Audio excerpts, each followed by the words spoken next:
The novel coronavirus keeps spreading, so is the dubious information about its origin. Coronavirus officially hitting the U.S. 743 people have died in the last 24 hours. The first coronavirus death in India. आज रात 12 बजे से घरों से बाहर निकलने पर पूरी तरह पाबंदी लगाई जा रही है।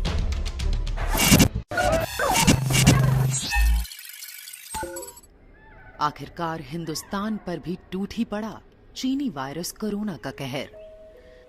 इसके साथ ही चिंताजनक सवाल यह खड़ा हो गया कि इन मुश्किल दिनों में उनका गुजारा कैसे होगा जो बेघर हैं, आर्थिक रूप से लाचार हैं, जिनका चूल्हा जलता है रोज की मेहनत मजदूरी से। ऐसे में एक ही रास्ता था कि सामर्थ्यवान लोग और सेवा संगठन आगे आएं, इनके साथ खड़े हों, इनकी मदद करें।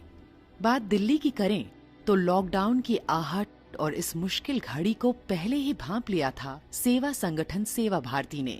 सेवा भारती को अंदाजा हो गया था कि लॉकडाउन की स्थिति में राजधानी दिल्ली में ही लाखों लोगों के सामने खाने पीने की समस्या खड़ी होगी, जिन तक राशन और पका हुआ भोजन पहुंचाना एक बड़ी चुनौती होगी। ऐसी हर परिस्थिति में काम आती है राष्ट्रीय स्वयंसेवक संघ की संगठनात्मक शक्ति, उसकी सुदृढ़ सेवा संरचना और कार्यकर्ताओं का संपूर्ण समर्पण। तो इस प्रकार जो हमारी जो संस्था है ये सेवा भारती, ये मनुष्यों के लिए, पशु पक्षियों के लिए, जिसके लिए भी और जिस किसी भी क्षेत्र में और जिस भी किसी समय आवश्यकता पड़ती है, हम उसकी सेवा के लिए तत्पर हैं। संघ ने रातों रात योजनाबद्ध तैयारियां शुरू कर दी। भोजन व्यवस्था, सुरक्षा सामान का वितरण, अकेले रह रहे बुजुर्ग और दिव्यांग जन की सहायता, जरूरत पर एम्बुलेंस की व्यवस्था, blood donation, social distancing management. इनमें सबसे बड़ा टास्क था भोजन व्यवस्था। लक्ष्य यह कि सेवा भारती की जानकारी में इस कोरोना संकट काल में कोई भी व्यक्ति असहाय न रहे। भोजन व्यवस्था के लिए 2 स्तर पर काम शुरू हुए।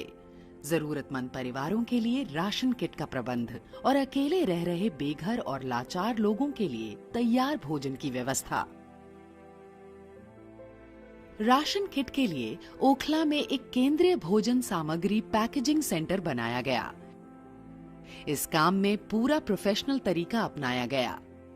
The first thing that is done before they enter this facility is their thermal scanning, and once they're okay, then they come in, they sanitize and they wash their hands and they pick up their kits and wear them. So they have their whole PPE, they have the gloves, if you can actually see they're wearing gloves. Masks is 100% compulsory. They have their masks which they wear from home, but over here when they come in, they wear fresh masks every day.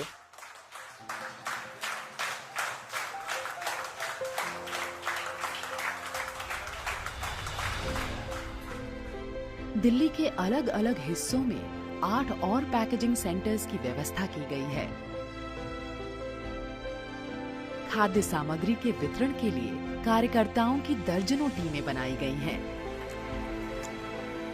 Delhi में कुछ बस्तियां ऐसी भी हैं जहां आज भी सड़क मार्ग से पहुंचना संभव नहीं। क्योंकि भी यहाँ पर कोई दूर-दूर तक रास्ता नजर नहीं आ रहा है।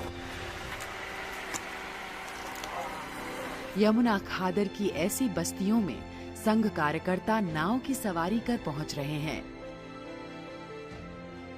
सेवा भारती वाले, अच्छा, सेवा भारती वाले आपको राशन देते हैं? हाँ। बना हुआ खाना भी दिए, अब राशन लेकर के आए। यहाँ के दर्जनों परिवारों को खाने पीने की हर जरूरी चीज के पैकेट्स पहुंचा रहे हैं।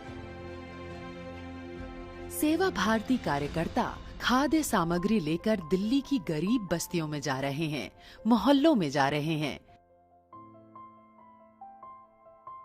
आईपी एक्सटेंशन के नेशनल ब्लाइंड यूथ एसोसिएशन छात्रावास में जब छात्रों के सामने राशन का संकट खड़ा हो गया, तो सेवा भारती कार्यकर्ता वहां पर्याप्त राशन सामग्री लेकर पहुंचे। और भी कोई चीज आपको चाहिए? आप सहित दिल्ली के तमाम शुभचिंतकों को मैं आभार व्यक्त करता हूं कि आपके जो है हृदय में हमारे लिए इतनी आस्था है और इस कठिन समय में हमारा आप चिंतन करते हैं। मध्य दिल्ली में रेड लाइट इलाके की सेक्स वर्कर्स की सहायता के लिए भी खाद्य सामग्री लेकर सबसे पहले और सबसे आगे आए सेवा भारती के कार्यकर्ता।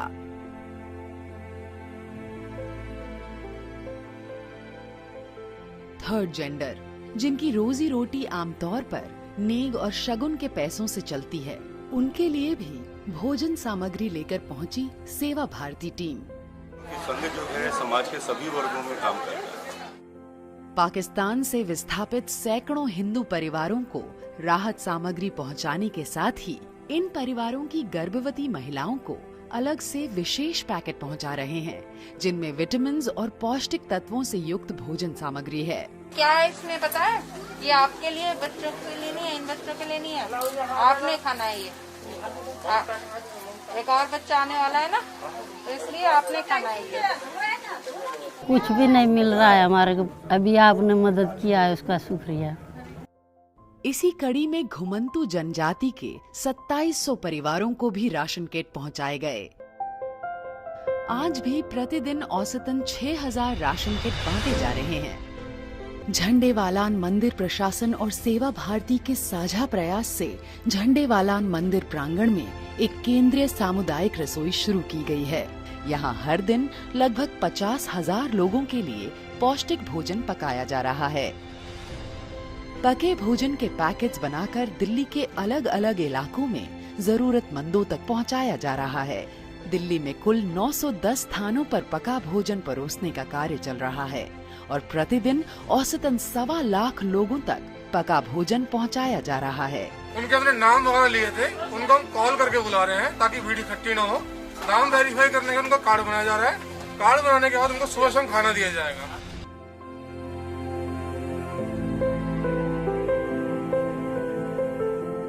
इन सब के साथ ये भी ध्यान रखा जा रहा है कि छोटे बच्चों को दूध भी मिले और लोगों को सुबह की चाय बिस्कुट भी। आपको दूध उनके लिए हम दे रहे हैं ताकि वो बच्चे कुपोषण का शिकार ना हो।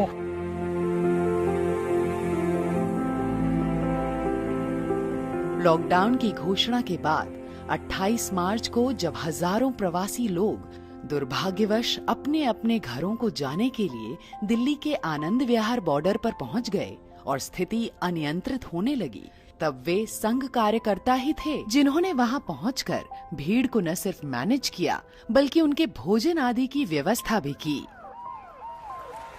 धक्का मुक्की ना करें, एक दूसरे को अनावश्यक न छुएं। इस कोरोना संकट काल में कोई भी व्यक्ति भूखा न सोए, इस लक्ष्य के साथ काम कर रही सेवा भारती की दिल्ली इकाई ने कुल 5 हेल्पलाइन नंबर शुरू किए हैं। ये सारा काम जो इस समय चल रहा है ये पूरी तरह से क्लाउड बेस्ड काम है। तकरीबन 300 लोग अपने घरों में बैठकर, जिसके अंदर तकरीबन 40 डॉक्टर्स हैं, बहुत सारे स्टूडेंट्स हैं, बहुत सारे स्वयंसेवक हैं संघ के, अलग अलग क्षेत्रों में अपने अपने घरों में बैठ के काम कर रहे हैं। मुख्य हेल्पलाइन के अलावा स्टूडेंट हेल्पलाइन, दिव्यांग हेल्पलाइन, महिलाओं के लिए सखी नाम से हेल्पलाइन और नॉर्थ ईस्ट के लोगों के लिए विशेष हेल्पलाइन शुरू की गई हैं। राष्ट्रीय स्वयंसेवक संघ ने एक विशेष ऐप उत्कर्ष लॉन्च कर सभी हेल्पलाइंस को एक सेंट्रल मॉनिटरिंग सिस्टम से जोड़ दिया। दिल्ली में हमारे कार्यकर्ता उसी तरह से लगे हैं जैसे देश भर में लगे हैं। देश भर में इस समय 2 लाख से अधिक कार्यकर्ता सेवा के कार्यों में लगे हैं। सेवा भारती ने इस बात का भी ख्याल रखा है कि लोगों को कोरोना से बचाव के उपाय भी बताए जाएं और इसके लिए जरूरी चीजें भी दी जाएं। जैसे हाथ धुलवाए ना, ऐसे दिन में बार-बार जल्दी हाथ धोने हैं। सेवा भारती बस्तियों में काम करते हैं। हमने सोचा कि they'll be the best people to call, क्योंकि हमें पता है कि सही जगह पहुंच जाएंगी चीजें। I am very impressed. इस आपदा काल में संघ कार्यकर्ता अकेले रह रहे बुजुर्गों का भी खूब ख्याल रख रहे हैं। जानकारी मिलते ही उन तक जरूरी दवाइयाँ, भोजन सामग्री आदि पहुंचा रहे हैं। बेहद गंभीर परिस्थिति में सेवा भारती जरूरतमंदों को वाहन और एम्बुलेंस उपलब्ध करा रही है। मेरे को सेवा भारती को धन्यवाद बोलना है। हमारे घर में कुछ इमरजेंसी आ गई थी 2 दिन पहले, मेडिकल इमरजेंसी, तो उसमें हमने हर जगह ट्राई किया पर हमें एम्बुलेंस का व्यवस्था नहीं कर पाए। तो हमने सेवा भारती की हेल्पलाइन पे फ़ोन किया तो उन्होंने 20 मिनट के अंदर हमें अपनी एम्बुलेंस मेडिकल वैन भेज दी। सेवा भारती ब्लड डोनेशन कैंप लगाकर जरूरतमंद अस्पतालों को ब्लड उपलब्ध करा रही है। सेवा कार्यकर्ता इस लॉकडाउन में न सिर्फ इंसानों की बल्कि पशु पक्षियों की भी सेवा कर रहे हैं। उनके लिए चारा और दाने का प्रबंध कर रहे हैं। दिल्ली में ये जो कुछ सेवा कार्य हुए और जो हो रहे हैं, वे संघ के उन हजारों कार्यकर्ताओं के संपूर्ण समर्पण का परिणाम है, जो दिन रात की सेवा से संघ की उस प्रतिबद्धता को सिद्ध कर रहे हैं जिसमें नर सेवा को नारायण सेवा माना गया है। ये सेवा कार्य संघ की उस नीति के प्रतीक हैं जो स्वयं सेवकों को प्रेरित करती है हर संकट से लड़ने को, हर मुश्किल में हर किसी का सहारा बनने को।